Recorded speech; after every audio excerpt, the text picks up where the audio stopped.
Alô, galera do 3 na Rede, grande abraço. Vamos falar neste 3 na Rede de futebol, Fórmula 1 e MMA.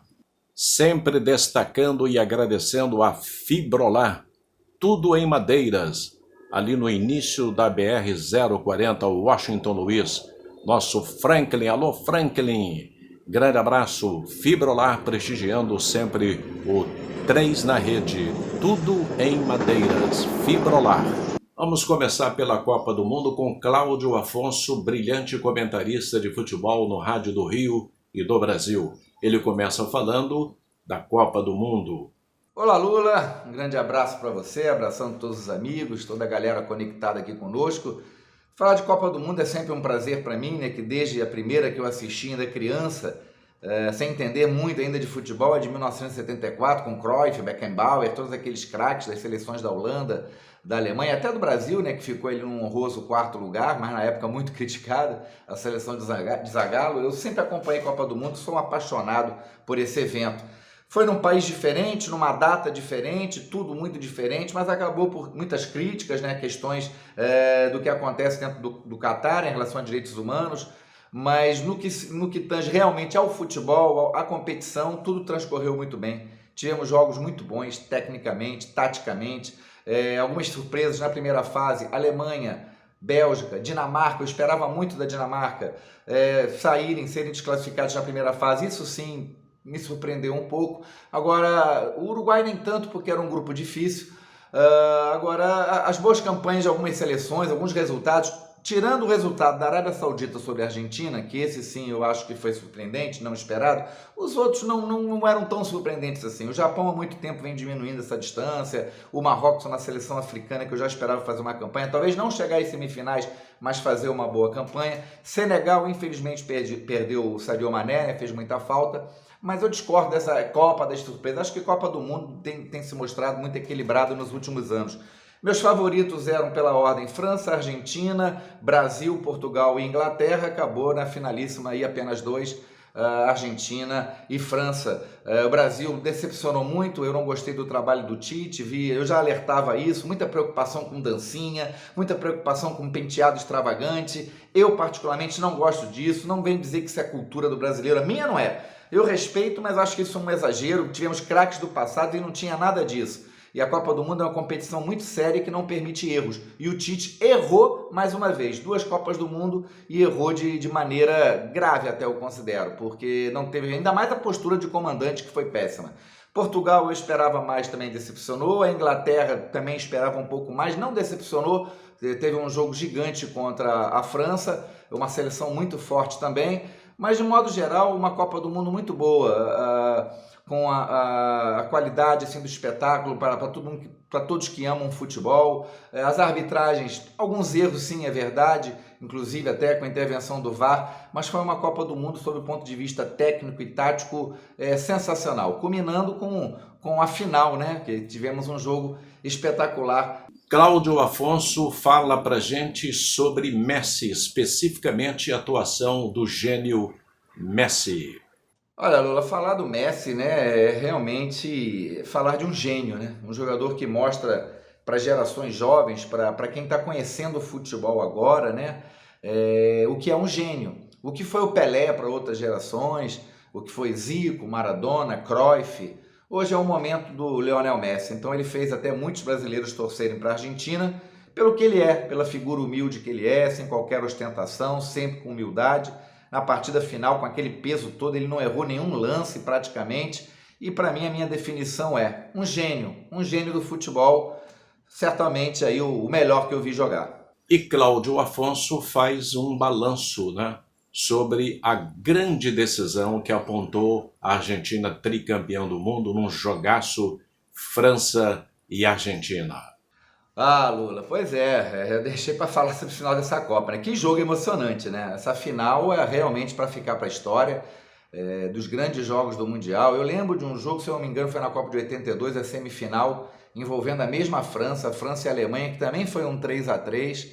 A Alemanha acabou ganhando nos pênaltis, que também foi um jogo magnífico. Essa final de Argentina e França Foi um jogo espetacular. Eu não concordei muito com aquele primeiro pênalti, né, Lula, a favor da Argentina. Eu achei um pouco forçada aquela marcação. Vi ali o Di Maria até tropeçando nas próprias pernas, mas enfim, o juiz polonês, o Marciniak, isso é assunto para o Pomeroy, ele viu aquilo como pênalti, o VAR concordou, enfim, é ele que decide. A França foi no primeiro tempo uma seleção um tanto apática, mas tem um jogador muito diferente que é o Mbappé, né? Mesmo quando a seleção esteve apática, quando a bola chegava aos pés do Mbappé, todo mundo via que alguma coisa poderia acontecer. Depois a Argentina, com a França tentando buscar o resultado, chegou ao segundo gol com o Di Maria, que vinha fazendo uma partida espetacular. Messi também, ele não erra nada, né? Ele é um gênio. Mas no segundo tempo as coisas mudaram, a França conseguiu buscar o resultado do empate, uma atuação espetacular do Kylian Mbappé, um jogador realmente extraordinário. O Didier Deschamps fez algumas medidas que foram muito acertadas, a França melhorou. E depois a Argentina, já na prorrogação, chegou ao terceiro gol. A França no finalzinho conseguiu aquele pênalti, que realmente foi pênalti, no chute do Mbappé. Foi para as penalidades máximas, aí a concentração, competência, um pouquinho de sorte, e nisso aí deu a Argentina. Eu confesso que eu estava torcendo para a França, eu levo a pé essa rivalidade sim, respeito quem pensa diferente, mas por um lado, pelo lado esportivo, foi muito bom esse Mundial voltar para a América do Sul, né? Acabar com essa sequência de títulos europeus. Nós temos aqui, principalmente as duas escolas, brasileira e argentina, fortíssimas, das melhores do mundo, sempre foram. Tivemos muitos destaques, como eu falei anteriormente, o Brasil foi decepcionante, né? O Tite entregou muito pouco, eu apostava muito no Brasil na sua solidez defensiva, mas na hora H até isso falhou, mas de fato que tivemos, no final das contas, e que apreciar a festa argentina, porque jogaram com muita garra, com muita entrega e mostraram que realmente estavam focados em ganhar um Mundial. A França é fortíssima, esteve nesse Mundial sem 7 jogadores, vê a força dessa seleção. Enfim, acabou dando a Argentina, temos que parabenizar os hermanos, nossos rivais, e ver se o Brasil se prepara melhor para a Copa de 2026. Sem oba-oba, sem cabelinho, sem dancinha e com foco para conquistar o que interessa, que é o hexacampeonato. Valeu, Lula. Um grande abraço a todos. Vamos falar de arbitragem. Você vai acompanhar agora, capítulo por capítulo, com ele que é Daniel Pomeroy, altamente credenciado para falar de arbitragem. Acabou a Copa do Mundo de 2022 realizada no Catar. Vamos fazer comentários sobre as arbitragens de cada continente. Na sexta-feira que antecedeu a Copa do Mundo, a Comissão de Arbitragem da FIFA, presidida por Pierluigi Collina, italiano, e por Massimo Busacca, diretor técnico de arbitragem suíço, fizeram uma reunião com a imprensa, ao lado do diretor de tecnologia da informação, que era responsável pela utilização dos drones e dos aparelhos que iam ser utilizados na detecção dos impedimentos de forma rápida. Foram determinados aos árbitros que acrescessem todos os tempos perdidos, quer seja na comemoração do gol, quer seja nos atendimentos médicos, quer seja quando forem efetivadas substituições ao longo da peleja. Todos teriam que cumprir rigidamente esta disciplina. Inicialmente, vamos falar do continente sul-americano. Foram árbitros argentinos, Fernando Rapalini e Facundo Tejo, que dirigiram jogos importantes, mas no segundo jogo de cada um, eles não foram bem, errando muito e acabando prejudicando o andamento da partida. O uruguaio Andrés Matonte, jovem árbitro, arbitrou apenas um jogo e foi muito bem, propiciando a comissão para poder designá-los em novas competições a nível internacional, quiçá sul-americano. O venezuelano Jesus Valenzuela, mais uma vez, esteve bem, mostrando toda a sua capacidade adquirida ao longo do tempo nas competições sul-americanas. Extremamente merecedor sua convocação e atuação. Os brasileiros, Rafael Claus dirigiu Inglaterra e Irã com altos e baixos, deixou de assinalar um pênalti claríssimo a favor da Inglaterra, e o segundo assinalado contra a Inglaterra o foi, mas ajudado a nível europeu. Nós tivemos Clément Turpin da França, excelente, mas não iria dirigir a final porque muitos achavam que a seleção francesa iria. A mesma coisa aconteceu com Michael Oliver e Anthony Taylor. Anthony Taylor foi muito bem nos jogos em que foi designado e Michael Oliver, nas quartas de final, não foi bem. Tanto que retornou para a Inglaterra antes das fases final. O espanhol Matheus Laoz, o primeiro jogo foi razoavelmente bem, mas no segundo, na parte disciplinar, deixou muito a desejar. Uma pena, pois dirigiu muito bem a final da Liga dos Campeões, jogos no Campeonato Espanhol, que tivemos a oportunidade de observar como nas eliminatórias para a Copa do Mundo, e ficamos bastante tristes com a sua atuação, pois capacidade o mesmo o possuía para dirigir jogos importantes. Outra decepção foi o alemão Daniel Siebert, que foi uma lástima no seu jogo de quartas, oitavas de final, mas verdadeiramente um fracasso técnico e disciplinar. No continente asiático, foram escalados os árbitros Alireza Fagani, do Irã, que foi bem em alguns jogos, mas no segundo, entre Portugal e Gana, não foi bem. Uns dizem que lá ele acabou se queimando. Tanto que retornou antes da hora, porque era um ato que gerava muita expectativa para o seu trabalho. Os outros asiáticos foi o australiano Christian Bale. Por que eu estou falando que ele é australiano? É asiático. Porque a Austrália saiu da Confederação de Futebol da Oceania e se filiou à Confederação Asiática. E ele foi muito bem no jogo, muito bem mesmo no seu trabalho, mas só teve esta oportunidade. Também achei estranho a não designação num jogo do chinês Manning, que eu tive a oportunidade de assistir boas arbitragens do mesmo no campeonato chinês e alguns jogos asiáticos, quando a televisão nos proporcionava esta oportunidade. A nível africano, Jenny Ziscaue, de Zâmbia, já tinha feito uma lambança enorme na Copa Africana num jogo realizado em Bamako, no Mali, enquanto terminou o jogo antes da hora e foi chamado pelo árbitro assistente que faltava tempo. Voltou e novamente acabou antes do tempo. Ficou extremamente maculada a sua atuação naquele jogo do Mali. E novamente aqui foi muito mal na Copa do Mundo, no jogo da Bélgica. Mas muito, e acabou interferindo no resultado final da partida.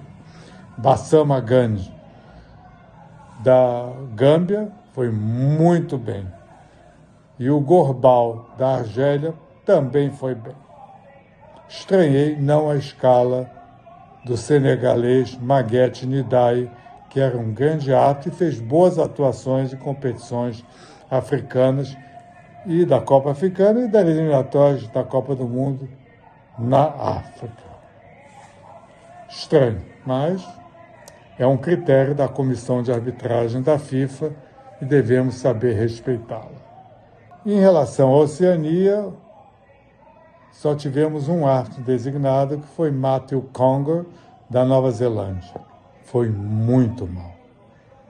mas muito mal no jogo que foi designado.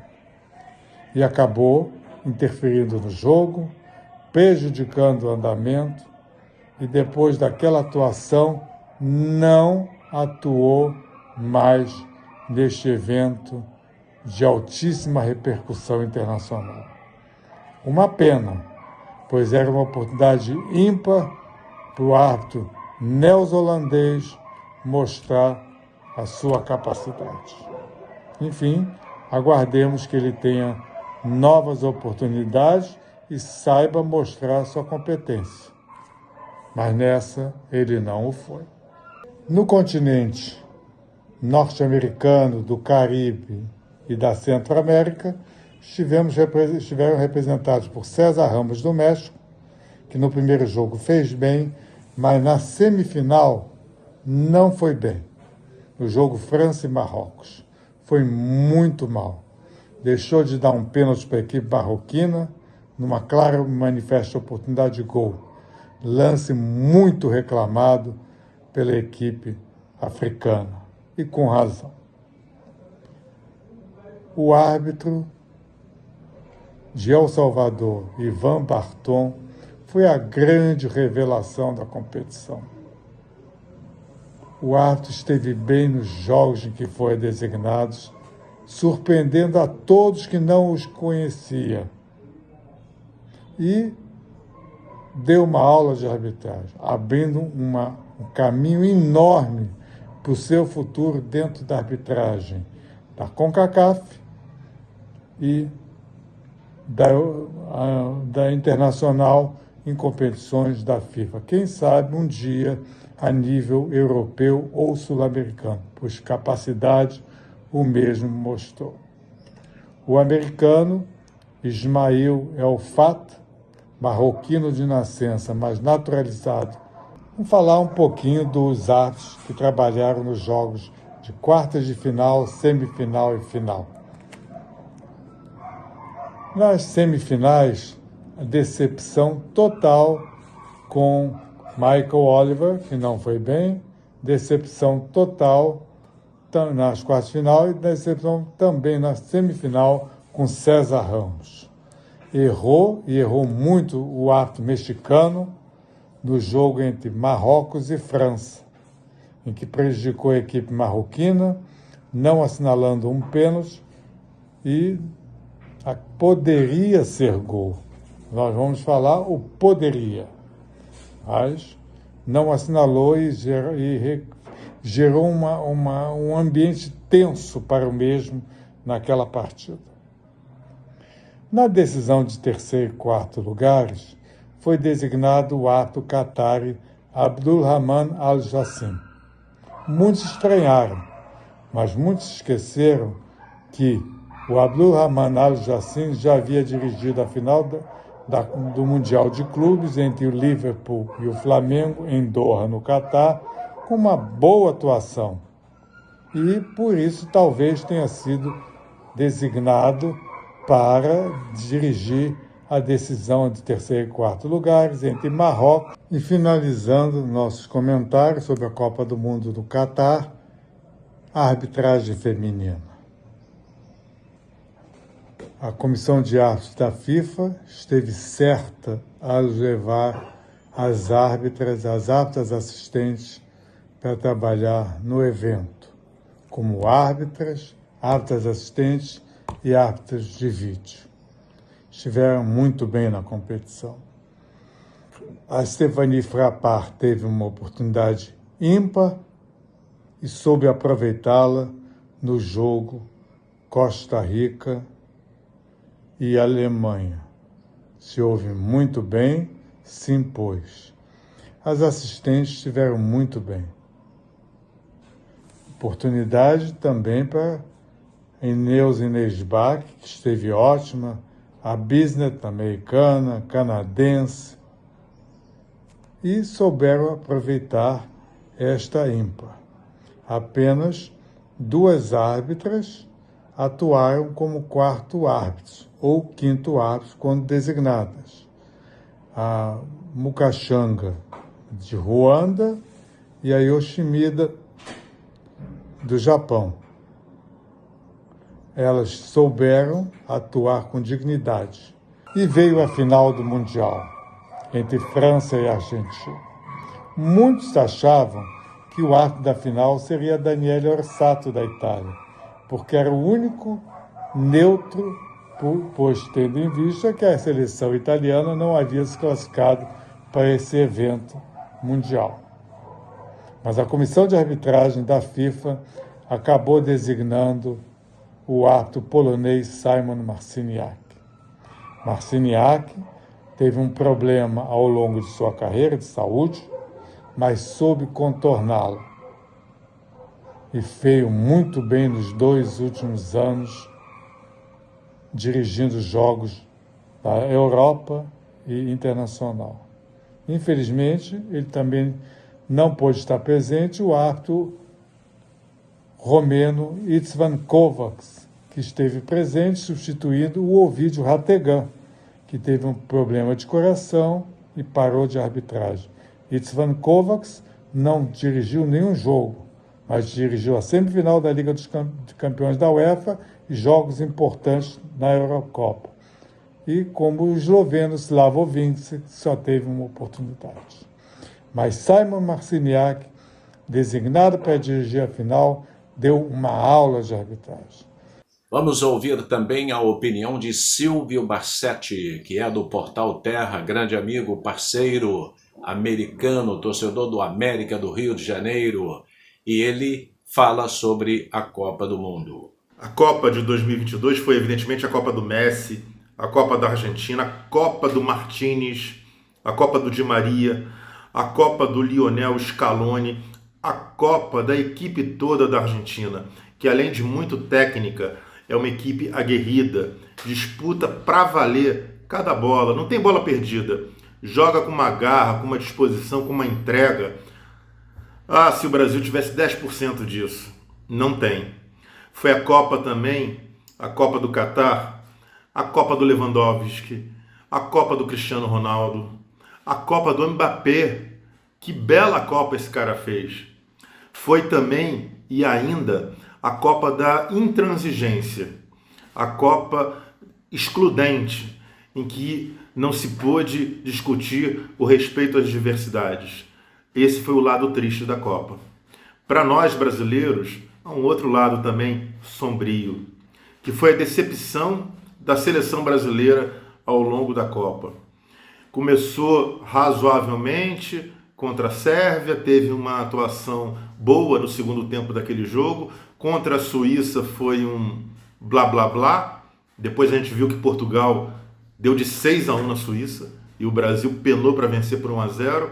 Contra Camarões, o time reserva, mesmo assim era para ter vencido, e foi a derrota, a primeira derrota para uma seleção africana, 1-0. Depois veio as oitavas de final e a impressão de que tudo estava no seu devido lugar, com a goleada de 4-1 sobre a Coreia do Sul, com uma ótima exibição no primeiro tempo. No segundo tempo a seleção parou. E por fim, todo mundo já sabe, a sequência de erros graves e fatais cometidos no jogo contra a Croácia. Fred disputando a bola na linha de fundo, faltando 4 minutos para acabar a prorrogação e o Brasil vencendo. Casimiro no ataque na hora do contra-ataque da Croácia. O Neymar não batendo pênalti na cobrança de pênaltis. O Vinícius Júnior sendo substituído. Ele até então era o melhor jogador da seleção brasileira na Copa. E sim, uma série de erros. Então, por um lado, a Copa de 2022 marca a redenção da Argentina. Como eu disse, muito merecidamente. E mais uma vez o fracasso da seleção brasileira pentacampeã de eliminação para europeus nesse século. E no mundo das artes marciais, quem fala é o nosso Rafael Luna, o homem do Não Tem Coré-Coré. Como é que foi o ano de 2022 no MMA, nas artes marciais? Diga aí, Luna. Salve Lula, um abraço a você especial, todos ligados no 3 na rede, Rafael Lula na área. Vamos falar de Alex Poatan. Portanto, guarda alto, punhos cerrados, cara de mão, falar dessa fera, desse casca grossa que, a meu ver, brilhou muito em 2022, é o grande nome.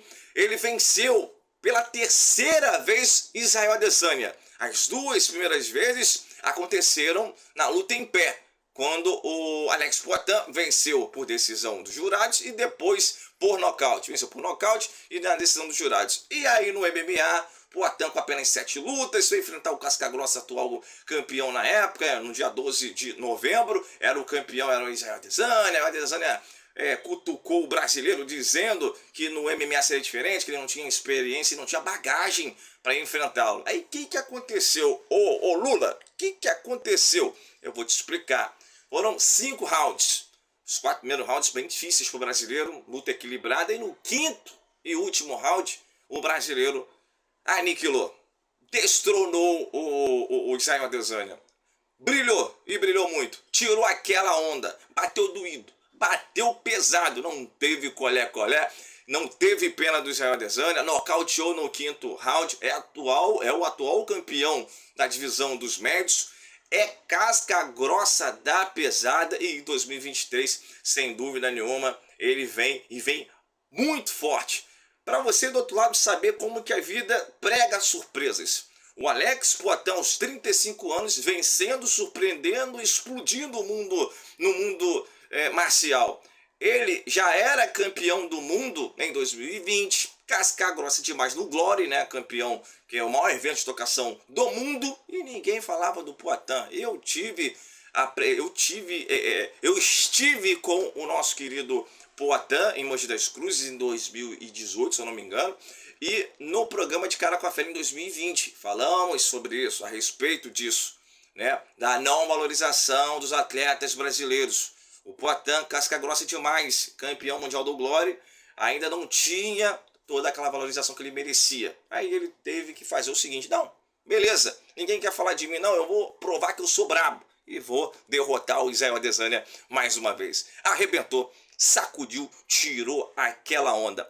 Lula, um grande abraço para você, um carinho enorme, tamo junto, forte abraço a todos no 3 da Rede, guarda alta, punhos cerrados, tamo junto.